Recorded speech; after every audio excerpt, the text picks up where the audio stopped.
তুমি কি করতেছ? দেখো না, সুন্দর কটা বাগুনের চারা বুনছি। কি সুন্দর হয়ে গেছে গা, দেখো তা দেখো না, জঙ্গল দেবো যাই হয়ে গেছে গা। একটু সাফা করে দিলে হ্যাঁ রে, বাগুন গুনাও গাছ গুনা আরো ডক হবো, বাগুন ধরবো তাড়াতাড়ি।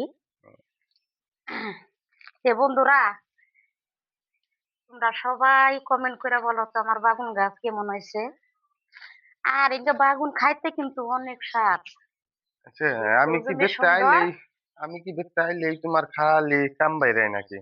না গো, কাম বাইরে বসে কাম তো কইরাই খানাকবো গো। জঙ্গল গুনা সাফা করে দিলে ভালো আর কি, গাছ গুলা সুন্দর হয়। হ গো বাবা, হ্যাঁ এই যে বাগুন গাছ সাফা করে দেই গো। হ, তুমি খাইবে, তুমি খাইবে না? হ হ, এই যে তোমার দিকে আমি বাগুন গাছ বুনছি।